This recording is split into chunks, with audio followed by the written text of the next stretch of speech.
O- Olá, seres humanos e inteligências artificiais que estão nos ouvindo. Bem-vindos ao podcast do AI Marketing Brasil, que traz as principais tendências de inteligência artificial para profissionais e gerentes de marketing. Eu sou Leandro Scalici, ser humano, CEO e fundador do Rank My App. E eu sou a Juliana Assunção, uma das sócias fundadoras também do Rank My App, e juntos nós seremos seus anfitriões aqui. Mais um episódio, na verdade, o terceiro episódio aqui do AI Marketing Brasil Cast. Então, se você não ouviu os dois primeiros episódios, podem seguir a gente tanto no Spotify quanto no nosso canal do YouTube pelo mesmo nome, que já estamos aí com alguns assuntos que estão começando a andar aqui por cada um dos episódios. Está ficando bem interessante. Então, para quem está assistindo a gente, nós vamos falar aí sobre alguns tópicos bem interessantes. Obviamente, a gente vai falar sobre vários rumores aí da OpenAI dessa semana, algumas atualizações sobre o Microsoft. A gente já falou sobre algumas novidades nos últimos episódios. E nesse episódio, eu acho que não tem nem como a gente não começar falando sobre as novas novidades, ou rumores, ou acontecimentos, vamos dizer assim, da OpenAI dessa última semana. Teve várias reviravoltas, né, Leandra? Exatamente, Ju. O Sam Altman voltou, né, para a OpenAI. Eu vi vários memes aí no Instagram, né? Parece que ele voltou lá, chegou na OpenAI e falou: "E aí, família, como é que vocês estão?" E aí ele voltou e demitiu o board todo, né? Mas ninguém sabe ainda tudo o que aconteceu, né? Saíram alguns rumores e eu trouxe os principais, os que eu achei mais prováveis aqui de tudo isso que aconteceu nessas duas últimas semanas, né? A OpenAI não se pronunciou, mas em alguns fóruns o pessoal foi pegando ali o que o Sam Altman falou nas semanas passadas e tudo mais e trazendo o que pode ter acontecido, né? Um dos pontos que trouxeram que eu achei bem interessante foi de que eles acham que saiu uma inteligência artificial revolucionária que eles chamam de Q-Star, né? Q estrela. E a Q-Star, o que ela faria seria, ela teria conseguido resolver problemas matemáticos muito complexos de forma autônoma, sem nunca ter sido treinada em matemática. E por que isso é importante, né? Porque isso levaria a um passo mais próximo da inteligência artificial geral, que é aquela inteligência que a gente falou no episódio passado, que é a inteligência super-humana, né? Quem quer saber um pouco mais pode voltar lá. Um pouco dessa inteligência, dessa evolução, seria assim, porque ela poderia aprender outros pontos também sem você precisar treinar ela para outras coisas. Isso é bem interessante, né? E aí, na demissão, teve alguns pontos aí que não foram muito específicos, mas teve um ponto que eles trouxeram que foi sobre o véu da ignorância. Exatamente, o véu da ignorância é uma palavra bem esquisita, né? Mas teve um vídeo do Sam Altman que ele foi ao vivo e falou que em alguns momentos ali na OpenAI, recentemente, ele estava na sala e ele viu o véu da ignorância ser empurrado.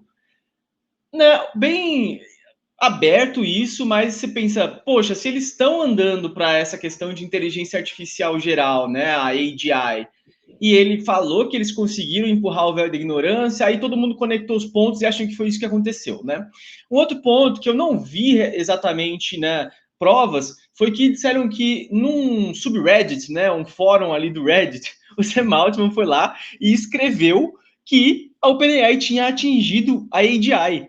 E aí as pessoas, né, reagiram ali e ele respondeu: não, eu estava brincando, eu nunca falaria isso aqui num subreddit, num fórum, se a gente conseguisse eu falaria de forma oficial, né? Mas muito esquisito tudo isso, e muito esquisito a posição de um CEO, né, que diz que aí está focado em segurança, ir lá no Reddit e fazer um anúncio dessa forma, assim, um anúncio que seria tão importante, né? Então, tudo isso aí gerou possivelmente essa demissão, mas agora ele está de volta na OpenAI, né? E vamos ver o que vai acontecer nos próximos passos. De toda forma, a OpenAI segue firme, segue com sua parceria com a Microsoft, e os funcionários seguem dentro da OpenAI, então é um alívio para quem está aí colocando, né, investindo tempo em aprender mais sobre o ChatGPT, sobre a OpenAI, para desenvolver os seus trabalhos ali dentro, né? Porque a gente está trabalhando muito nisso e eu até comecei a ficar preocupado. Falei, poxa, o Sam Altman vai sair. Vão sair mais de 80% dos funcionários, né? E a gente está aqui aprendendo mais essa ferramenta. Será que é um investimento de tempo que está sendo jogado fora, né? Então isso tranquiliza um pouco. E considerando que quem está ouvindo a gente aqui, a maioria são aí gestores, lideranças dos mais variados segmentos de marketing, realmente essa é uma preocupação, até porque toda semana está tendo alguma novidade, alguma informação nova, e em alguns casos eu também li algumas notícias sobre isso, de que às vezes essa é uma forma também de marketing para você divulgar esse assunto de novidades sobre o chat GPT e o OpenAI como um todo, para não cair no esquecimento. Então, acho que ainda tem informações que a gente não tem, que possivelmente a gente não vai ter também, né? Então, a gente vai ter que ir acompanhando aí os próximos capítulos, lembrando que esse já é o terceiro episódio. E eu acho que só sobre a OpenAI a gente já passou aí uns bons minutos conversando sobre isso. O último a gente falou sobre a demissão do Sam Altman, então acho que tem aí bastante coisa que pode acontecer. E a gente falou aqui sobre a Microsoft, no meio dessa história toda, a Microsoft também saiu aí com a sua parte da história, né, com a OpenAI junto com ela, nessa parceria bem próxima. E a Microsoft essa semana soltou aí que está desenvolvendo chips de inteligência artificial que são customizáveis, né, a Azure Maya, o 100 e Cobalt 100. O que são esses chips? Fala um pouco para a gente, Lê. Esses chips, eles são concorrentes aí da NVIDIA, né? Existe também, além da corrida por desenvolvimento aí dos LLMs, existe uma corrida também por chips, né? Porque hoje os chips são conhecidos como GPUs, que são os chips usados para a inteligência artificial, eles estão em alta demanda porque cada um aí dos concorrentes quer o máximo possível de chips para que o seu modelo fique bem rápido, né? A gente viu aí nas últimas semanas que a OpenAI teve um pico de utilização, eles pararam de vender a assinatura, né? A semana passada ele estava super lento e agora começou a melhorar e estabilizar. Mas o que isso mostra? Que está chegando um pouco ali no limite dos chips deles. E praticamente todo mundo é dependente da NVIDIA, né, que é a maior desenvolvedora de chips, e a Microsoft foi muito esperta e começou a desenvolver os seus próprios chips. Aí eles têm experiência no passado, porque a Microsoft ela é dona do Xbox, né? E para quem não sabe, os GPUs, esses chips, eles eram chips de videogame. E aí, por acaso, as pessoas descobriram que esses chips de videogame são muito bons para processar grandes quantidades de dados de texto. É verdade, foi assim que eles começaram a utilizar para a inteligência artificial, mas eles são basicamente chips de videogame. Então, a Microsoft, no passado, há muitos anos, já desenvolveu chips para o Xbox, e aí ela, né, usou um pouco dessa experiência para desenvolver seus próprios chips agora, que foi esse Azure Maya e Azure Cobalt, né? E está testando aí junto com o OpenAI, diz que os testes mostram aí que ele é 40% superior ao que eles têm hoje em dia lá internamente. E aí a ideia é que eles começam realmente a projetar para colocar dentro da infraestrutura da nuvem da Microsoft, ou seja, eles não querem concorrer com a NVIDIA na venda, né, na parte comercial desses chips, mas eles vão usar na nuvem da Microsoft, que é a Azure, né? Então isso é bem interessante. E, potencialmente para a OpenAI também, né, que é investida pela Microsoft, né? E eles acabam concentrando também toda essa questão mais do hardware, né, no mesmo guarda-chuva, né? Isso é algo importante aí até para os próximos passos, considerando que o OpenAI está só começando e a gente ainda não sabe até onde que vai, né? Até onde que vai ser necessário a evolução dessa parte dos chips e tudo mais, hein? Isso é importante. E tudo isso acaba entrando muito nessa questão que você falou aí da concorrência acaba não concorrendo, né, porque vai focar nos serviços de nuvem, mas no fundo aqui a gente quer saber, tá, mas qual que é o impacto que isso vai trazer para as empresas, para as áreas de marketing, o que a nossa vida, corporativamente falando, o que tem a ver com essa evolução? Para gerentes, líderes de marketing, isso é bem importante para ter no radar, porque a gente coloca toda a nossa estrutura na nuvem hoje em dia, né? É difícil você ter um servidor próprio.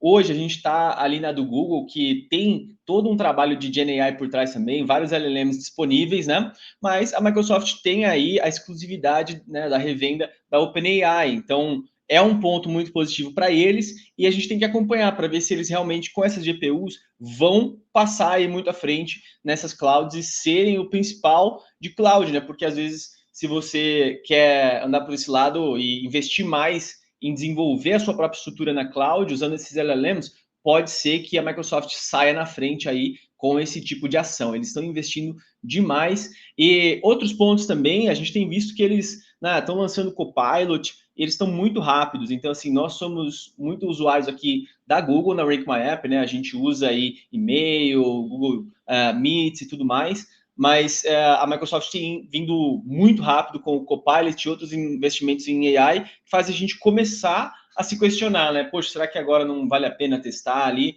Então, a Google tem que acelerar para acompanhar essa corrida também, né?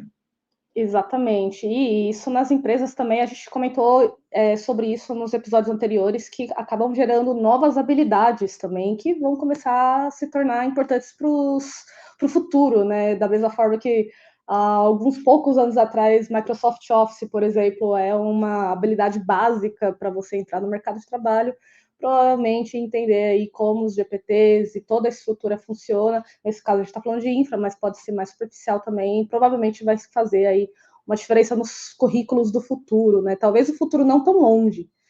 E a gente está falando aqui de GPTs, um assunto que a gente tem falado desde o primeiro episódio e toda semana tem algo novo em relação aos GPTs personalizados. Então, para quem não ouviu os primeiros episódios, convido, obviamente, a assistir ou ouvir, porque a gente comentou aí sobre a construção de GPTs personalizados, em que você pode fazer o seu próprio GPT a partir de prompts ou configurações personalizadas que você faz. E essa semana também aí já está começando a questionar bastante, né, quem utiliza, como que eles estão atualmente, se está sendo evoluído. E o que a gente falou no último episódio sobre as stores, né, possíveis stores que podem competir aí com stores de aplicativos, por exemplo, que a gente tem falado. Como que está o estado atual do que você tem visto aí, Leandro, nessa semana? Olha, eu tenho visto novos exemplos bem interessantes sobre GPTs, tenho evoluído bastante nesses estudos. O Ethan Mollick, que a gente já falou sobre ele aqui lá atrás, ele é um estudioso que publica muito sobre AI, ele fez um dos artigos de Harvard, que são um dos mais interessantes. Ele falou um pouco sobre os GPTs e como ele tem usado, né? Ele é professor de universidade e ele fez um GPT ali focado em um board game. Então ele subiu 1000 páginas de instruções de um board game que ele tinha e desenvolveu um GPT que fazia realmente aquele jogo ali de forma falada, né? E ele falou que o GPT ele entendeu e estruturou 100% o jogo, mas ele alucinou regras que não existem.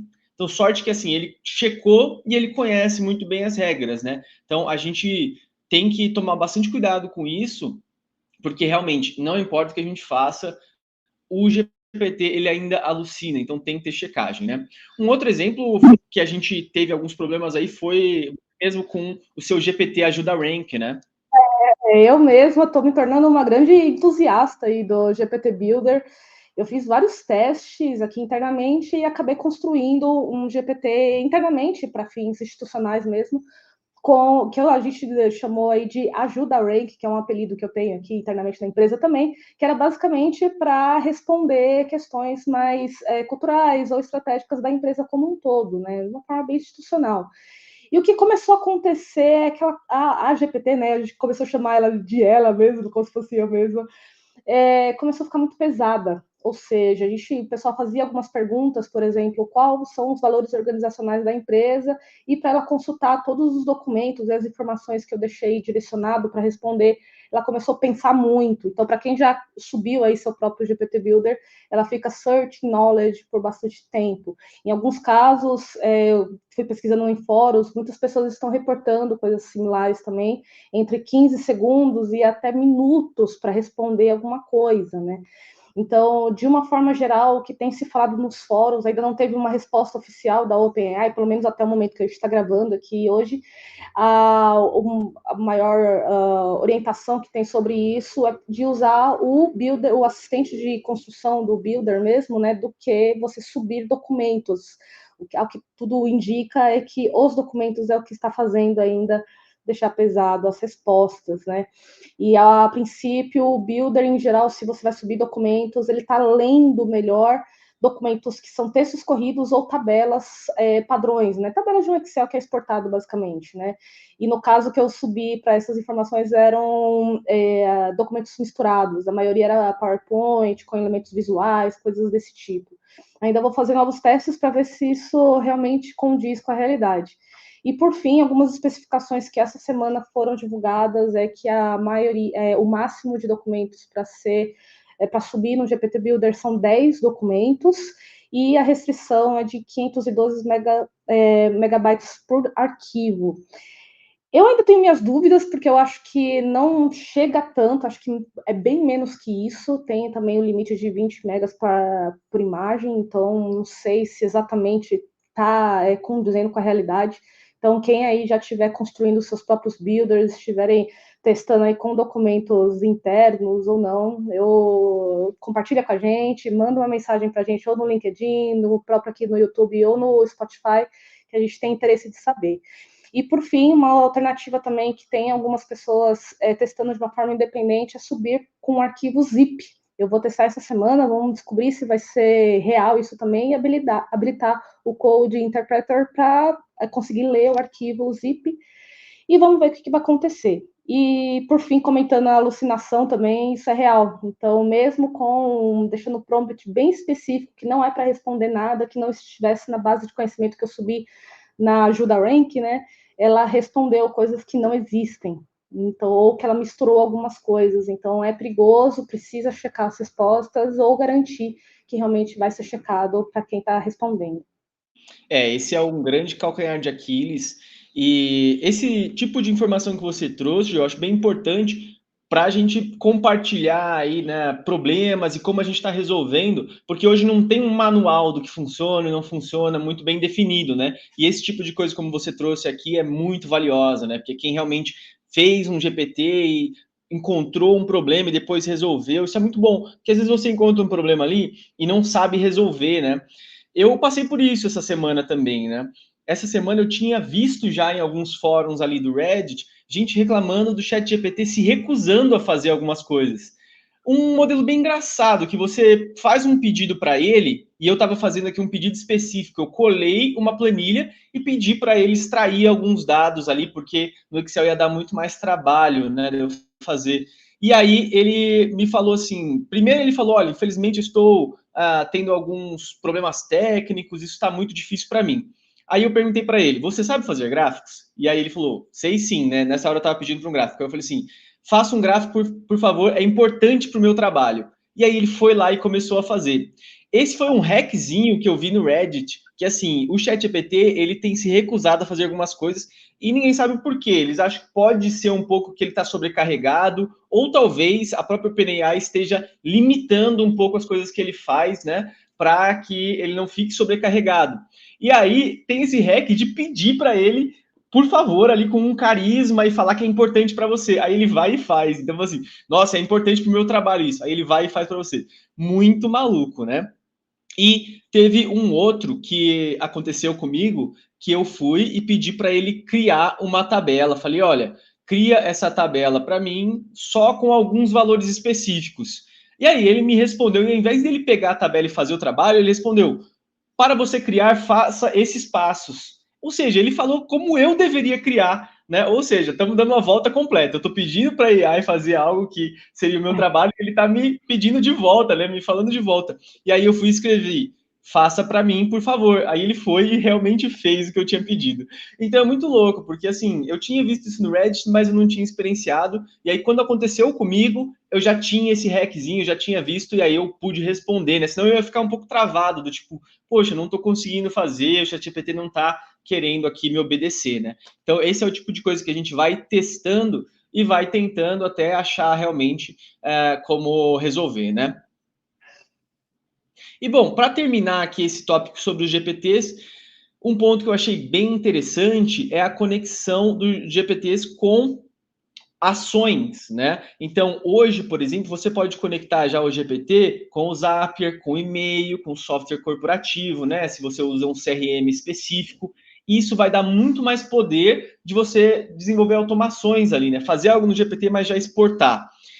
Teve um exemplo aqui que não foi profissional, né, mas que eu usei. Aquela, dentro do GPT Tracker, né, aquela GPT Store que eu falei aqui no episódio passado, tinha ali no top 10 o Playlists AI, que é um GPT que conecta com seu Spotify, você tem que autorizar ele ali, login e senha, e aí você pede para ele, eu fui pedir para ele criar playlists para mim, de alguns artistas, eu copiei e colei ali as listas das músicas mais tocadas por eles em shows, que eu achei num site chamado setlist.fm, e ele criou a playlist para mim, assim, em coisa de 10 segundos. Então, aquela coisa que era manual, de ficar procurando a música e tal, que eu levava 1 hora para fazer, ele fez assim, consegui fazer com o GPT em coisa de 7 minutos. Foi bem interessante. Então, isso vai aumentando o poder, né, dos GPTs, além de você só conseguir fazer algo ali dentro do chat GPT, né? Super interessante. E, no geral, nas áreas de marketing, tanto criação, estratégica, growth, enfim, tem muitos processos que podem ser melhorados, otimizados, ou usando a palavra que você mesmo utilizou, né? Dar mais poder àquela atuação, àquela ação, né? Então, quem estiver assistindo ou ouvindo a gente, que estiver fazendo aí alguns testes, vai compartilhando com a gente também para a gente começar a ter alguns exemplos reais também aqui na nossa realidade. Eu acho que é sempre muito bem-vindos.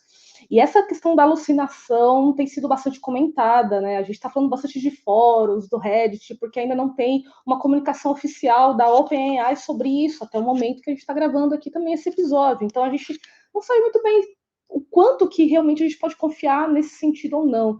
E então, você quer falar um pouco sobre os percentuais de alucinação, o quanto que a gente pode confiar no chat GPT nesse sentido ou ainda não, Leandro? Sim, teve um artigo que saiu no The New York Times, que uma startup chamada Vectara, né, que foi fundada por esses funcionários do Google, ela fez uma pesquisa para ver a frequência de alucinação. E ela viu que varia entre 3 a 27%, dependendo do LLM, né? E aí ela testou alguns aqui. O ChatGPT da OpenAI, ele tem a menor taxa de alucinação, cerca de 3% das vezes ela alucina. Os sistemas da Meta, né, que é o Llama, ela alucina 5%, o Cloud da Anthropic 8%, e o sistema da Google, conhecido como Palm Chat, que é um que está disponível na Cloud da Google, né, tem uma taxa de 27% de alucinação, né? Quase um terço. Imagina, Ju, se eu falasse assim, Ju, um terço das coisas que eu falo são mentira. Não sei se você ia confiar muito em mim, né? Mas, bom, esses são os percentuais aí. Isso é bem interessante, né, para a gente como líder de marketing ter isso em mente, né? Entender qual é o LLM que está sendo usado em cada um dos produtos que a gente está usando. Isso às vezes é importante perguntar, né? Uma empresa pode te oferecer uma AI, você tem que saber qual é o LLM que está por aí, ou qual eu estou usando para desenvolver a minha AI, né? E ser transparente com o cliente também, né? Falar qual é o LLM que você usa, qual é o tamanho do potencial ali de alucinação e quais são os modos que você está fazendo, né, na sua empresa para evitar que isso chegue ao cliente final, por exemplo. Né? São pontos que a gente, como gerente, líder de marketing, tem que pensar. Sim, exatamente, faz sentido, principalmente quem usa o ChatGPT como um assistente de criação ou revisão para algumas coisas, né? A gente precisa saber o quanto que a gente precisa fazer uma revisão ou recheck do que se é feito no GPT. Em geral, do que eu tenho utilizado, as revisões de texto, não sei qual que é a experiência das outras pessoas que estão ouvindo, assistindo a gente. Revisão de texto tem sido muito morosa. Quase tudo que eu faço precisa fazer uma revisão de texto. Porém, para análises, eu tenho visto uma necessidade de revisão menor. Então, para quem está utilizando aí para fins de marketing, vamos compartilhando, que eu acho que essa é uma informação interessante para a gente ir sabendo, né? Muito bom. Então, tem aqui para finalizar, gente. Essa eu achei sensacional e eu acho que a gente pode trazer também mais vezes nos nossos próximos episódios. Então, Leandro, imagina que você tem aí uma nova tecnologia que seria capaz de transformar a sua voz, o CEO do Rake My App, em algum cantor famoso. Você falou aí de lista de Spotify, imagina que ele vai cantar todas as músicas do Spotify que você criou com o chat GPT. E esse é um incrível feito aí de uma startup que ela é brasileira, se chama Moisés, e se chama aí a ferramenta Voice Studio. Já pensou, Leandro, você cantando uma startup assim? Pô, ia me ajudar bastante, né? Porque eu gosto de cantar, mas as outras pessoas não gostam quando eu canto, geralmente. Então, assim, o que a Moisés criou é revolucionário, né? É uma tecnologia que ela substitui o time da voz ali numa gravação, né? Então, você pode cantar e ela vai trazer a afinação e entonação de algum cantor famoso, né? Mas com o seu modelo ali, sua interpretação, seu estilo, né? E isso pode ser usado ali para shows, né, ou apresentações, né, também é bem interessante. Ficou parecendo até assim uma, não sei se todo mundo já ouviu aqui na época que começou o autotune, né, a forma como hoje em dia a gente está acostumado a ouvir em shows ao vivo, né? E quando começou esse tipo de tecnologia realmente foi um divisor de águas e foi bastante criticado na época também, né? E essa tecnologia não está limitada aí a um timbre específico e tudo mais. Então, eu, Juliana, poderia cantar com uma voz super grave aí, 11, 12 diferentes, sob pseudônimos, né? Então, teria até uma questão aí de propriedade intelectual também, né? Talvez. Sim, eles não revelam ali quem que são os artistas, mas eles pegaram, acho que, 11 grandes artistas reais e colocaram com outros nomes adentro. Acredito que por questões de eles não terem os direitos autorais ainda, né? Mas puxa ali para algum timbre específico, né? E claro, a Sim. gente está falando aqui sobre você usar, às vezes, de uma forma mais ali pessoal e tal, mas a ferramenta deles ela é muito interessante para produtor musical, né? Então, um produtor musical que às vezes quer desenvolver uma música ou quer desenvolver um jingle, por exemplo, né, para alguma campanha, e às vezes quer usar um estilo diferente do que a própria voz que ele tem, isso pode ajudar bastante, então, profissionalmente aí essas pessoas, né? Isso me lembra até a época que, não sei se todos os ouvintes aqui são dessa geração, mas a época que começaram os ringtones. Então, os sons que saíam dos celulares quando tocavam, né, quando se ligava para alguém, enfim. E esses sons, no início, mudou muita coisa na publicidade como a gente conhecia. Não publicidade, na verdade, né, mas como a gente utilizava as músicas de formato digital. Você não podia utilizar, por exemplo, uma música conhecida internacionalmente como um reggaetone, mas existiam variações dessas músicas, que é o que a gente foi conhecendo no decorrer do tempo. Então, isso mudou muita coisa e até a comercialização de ringtones, empresas que acabaram crescendo em cima desse modelo também, foi muito interessante. Provavelmente, esse tipo de tecnologia de voz, não só voz, né, mas áudio e voz, vai começar a mexer bastante aí no mercado artístico e principalmente no mundo da publicidade como um todo, né, principalmente da criação como um todo, né. Na publicidade isso com certeza vai ter um impacto grande, né? Recentemente a gente teve uma discussão aí sobre ética, sobre como a publicidade pode utilizar a inteligência artificial, né? Porque teve um carro aqui no Brasil, né, uma montadora, que utilizou a inteligência artificial para recriar, né, uma artista bem famosa aqui do Brasil, que é a Elis Regina, e eles fizeram uma campanha baseada em toda a música ali do Como os Nossos Pais, que é uma música que eu adoro, muito boa, e ali usando inteligência artificial, né, para recriar não só a voz, como imagem e tudo mais. Então, isso vem para ajudar na publicidade, mas isso pode vir também com uma discussão ética, né? Porque isso pode gerar alguns questionamentos se isso deve ser utilizado, se pode utilizar a voz de alguém ou não, né? Inclusive aqui em São Paulo, nas últimas semanas tiveram algumas premiações literárias, enfim, e uma delas é específica de criadores de histórias em quadrinhos, enfim, um evento muito grande que aconteceu nesses últimos dias aqui. E o livro vencedor, a capa do livro vencedor foi feita integralmente por uma inteligência artificial para imagens. E houve assim, muitas críticas, enfim, porque uma parte da categoria vencedora era pela criação da capa, e, enfim, a capa foi criada por uma IA. Depois de alguns dias do evento, o prêmio ele foi desclassificado. Então, quem ganhou foi o segundo lugar, justamente por conta disso. Então, acho que vai mudar aí uma dinâmica em vários aspectos e vamos ver como que vai ser os próximos capítulos. A gente tem muitos acontecimentos nos próximos anos para acontecer aí, para começar a mudar. Eu imagino que até a premiação de Cannes vai começar a mudar por conta de inteligência artificial. Vamos ver como que vai ser. E eu tenho uma preocupação bem importante também, né? Acho que todos temos, em relação a como que vai ser o futuro aí em relação a fake news, né? Porque até esses dias aqui eu recebi um link falando sobre isso, de uma empresa dessa que vende produtos, né, de saúde que não são muito regulamentados e tal, e usando um vídeo do Drauzio Varela. E aí, os primeiros 15 a 30 segundos é mostrando ali uma entrevista do Drauzio Varela falando sobre diabetes, e depois ele vai para um slideshow ali do produto dele, e aquela voz, o que é falado sobre o produto é utilizando a voz do Drauzio Varela também.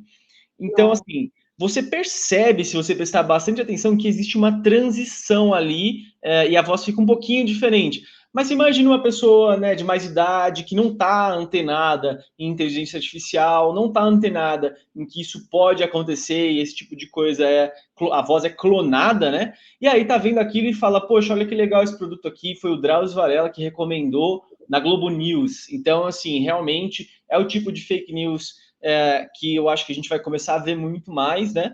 E ano que vem a gente tem eleições, né? E aí esse tipo de coisa vai impactar bastante. A gente sabe que é um período em que fake news explode, então a gente começa a questionar, né, o quanto disso vai ter e como que, né, a gente pode realmente garantir que a AI seja usada de uma forma correta, né, e não para esses fins não tão positivos, né? Exatamente. Já está começando a surgir algumas pessoas que estão sendo quase que novos influencers para regulamentação, questões éticas, legislação, enfim. Mas acho que a gente tem aí, até no mundo publicitário e de marketing, a gente tem a experiência com a LGPD, de alguns anos atrás também, enfim, várias outras coisas que já passaram, então ainda é um pouco nebuloso para a gente saber o que vai acontecer. Até pela questão das imagens, acho que, na minha visão, acho que a questão de imagens é a mais. Eu acho que é a mais fácil de dar problemas sem nenhuma regulamentação, né? E eu acho que já tem algumas ferramentas muito boas e realistas, né? Sobre imagens nesse sentido. Acho que nos próximos episódios a gente pode trazer aí algumas novas ferramentas e questões que estão trazendo aí essa rapidez, essa evolução.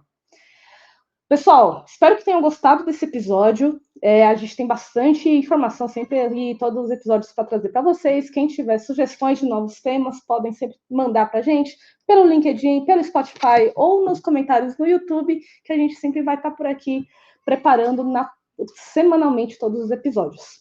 Leandro, obrigada mais uma vez por essa semana. Nos vemos na próxima. Com certeza. Até a próxima, Ju. Valeu, gente. Muito obrigada. Até a próxima.